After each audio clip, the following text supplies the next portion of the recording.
পরীক্ষায় ভালো ফলাফলের জন্য 100% পরীক্ষিত কিছু আমল দিব ইনশাআল্লাহ তাআলা। পরীক্ষায় ভালো ফলাফল আসবেই আসবে। অনেক বড় বড় ইসলামিক স্কলাররা তারা কোরআন এবং হাদিস লব্ধ জ্ঞান থেকে গবেষণা করে 3টি বিষয়কে বাছাই করেছেন। কয়টা বিষয়? 3টি জিনিস যদি কোনো শিক্ষার্থী পালন করে, পরীক্ষার আগের রাতেও যদি করে, পরীক্ষার হলে গিয়েও যদি করে, ইনশাআল্লাহ তাআলা তার ভালো ফলাফল আসবে। দেখো, প্রত্যেকটা স্টুডেন্টের স্বপ্ন সে খুব ভালো রেজাল্ট করবে, ঠিক কিনা? আছে না? এই যে যুবক বন্ধুরা, স্বপ্ন আছে না? আছে। বর্তমান কিন্তু আমাদের পরীক্ষা চলছে, আলহামদুলিল্লাহ। আমাদের কারো সন্তান, কারো ভাই বোন, আমাদের পরীক্ষা চলতেছে। বাচ্চাদেরকে আজকে গিয়েই এই ট্রিটমেন্টটা দিবেন। চাচা, আজকে গিয়েই আপনার সন্তানকে বলবেন যে তোমাকে এই 3টি বিষয় দিলাম, অথবা আমার ভিডিওটা তাকে দেখাবেন, পারলে একটু শেয়ার করে দিবেন। কারণ এই ভিডিও শেয়ারের মাধ্যমে যদি কোনো শিক্ষার্থী বন্ধু তারা যদি এই আমলটা করতে পারে, তাদের পরীক্ষা যখন ভালো ফলাফল হবে, ওই একটা ছোট্ট শেয়ারের কারণে আপনার আমল নামায় কিন্তু আল্লাহ পাক সওয়াব লিখতেই থাকবে। সুবহানাল্লাহ। কয়টা বিষয় বললাম? 3টা বিষয়। যুবকরা, কয়টা? 3টা বিষয়। 1 নম্বর হচ্ছে, যেদিন পরীক্ষা তার আগের দিন রাতে মেধাটাকে কি ঠান্ডা মাথায় রেখে পড়াশোনা করতে হবে। খুব একটা উচ্ছৃঙ্খল, হ্যাঁ এটা পড়া হয় নাই, ওটা পড়া হয় নাই, আফসোস করা যাবে না। কি করা যাবে না? আফসোস করা যাবে না। ঠান্ডা মাথায় বই নিয়ে পড়তে হবে সাজেশন অনুযায়ী, ঠিক আছে? তবে তাড়াহুড়া করা যাবে না, গভীর রাত পর্যন্ত জাগা যাবে না। 2 নম্বর হচ্ছে, আল্লাহর প্রতি সর্বোচ্চ তাওয়াক্কুল করতে হবে। বিশ্বনবী সাল্লাল্লাহু আলাইহি ওয়াসাল্লাম তিনি কিন্তু এই বিষয়টাকে খুব বেশি পরিমাণে গুরুত্ব দিয়েছেন। আর আল্লাহ পাক নিজেই তো বলে দিয়েছেন, ওমা ইয়াতাওয়াক্কাল আলাল্লাহ ফাহুয়া হাসবুহু, those the people are depend on almighty, Allah is good enough for him. অতএব আল্লাহর প্রতি তাওয়াক্কুল রাখতে হবে। ও আল্লাহ, পরীক্ষার হলে কালকে যাব, আল্লাহ তুমি পরীক্ষায় প্রশ্নগুলো কমন করে দিও, প্রশ্নগুলো কমন করে দিও। এটা 2 নম্বর, আল্লাহর প্রতি তাওয়াক্কুল রাখতে হবে। আল্লাহর কাছে চাইলে আল্লাহ ফেরত দেন না। উদউনি আস্তাজিব লাকুম, আল্লাহ পাক নিজে বলে দিয়েছেন, ও আমার বান্দারা, ও আমার গোলাম, ও শিক্ষার্থীরা, আমাকে বলো, তোমার সমস্যার সমাধান করে দিব, তোমার ডাকে আমি সাড়া দিব। সুবহানাল্লাহ। চাইবেন কার কাছে? আল্লাহর কাছে। আজকে গিয়ে সন্তানকে বুঝাবেন, বাবা পড়াশোনা যাই করো না কেন, তাওয়াক্কুল করবে কার উপর? আল্লাহর উপর। 3 নম্বর, এই 3 নম্বরটা একটু লম্বা, বাট এই আমলটা কিন্তু করতে হবে।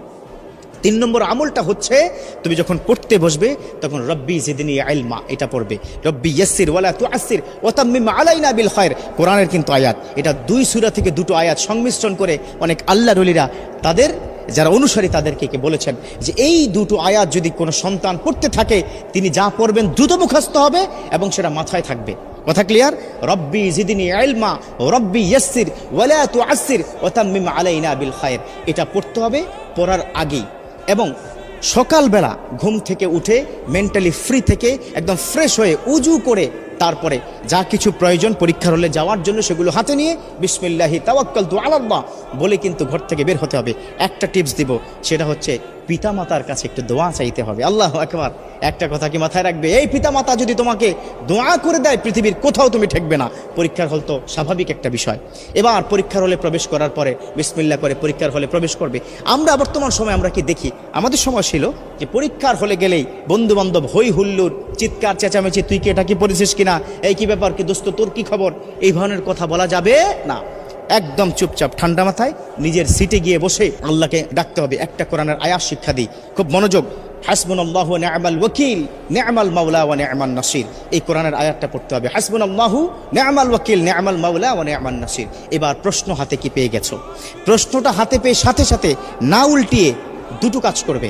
একটা হচ্ছে উপর করে প্রশ্নটা রেখে সুবহানাল্লাহি ওয়া বিহামদিহি সুবহানাল্লাহিল আযীম, এই তাসবিহ পড়ার পর ওই যে আমি শিক্ষা দিলাম না, সেটা কি রব্বি জিদনি ইলমা রব্বি ইয়াসসির ওয়ালা তুআসসির ওয়া তাম্মিম আলাইনা বিল খায়র, এই কোরআনের 2টো আয়াত পড়ে বিসমিল্লাহ করে যখন প্রশ্নটা দেখবে, যদি কোনো কারণে কমন নাও পড়ে, no tension, don't worry, don't be frustrated, হতাশ হওয়া যাবে না।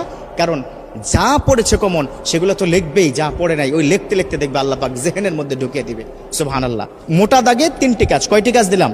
3টি কাজ দিলাম। যদি কোনো শিক্ষার্থী সঠিকভাবে এই 3টি আমল বা এই কাজগুলো সে প্র্যাকটিস করতে পারে, ইনশাআল্লাহ তাআলা পরীক্ষায় ভালো ফলাফল আসবেই আসবে। আল্লাহ পাক আমাদের শিক্ষার্থীদের এই বর্তমান চলমান পরীক্ষায় ভালো ফলাফল করে কেরিয়ার সুন্দর করে আল্লাহ সন্তুষ্টি অর্জন করার তৌফিক দান করুক। আমিন।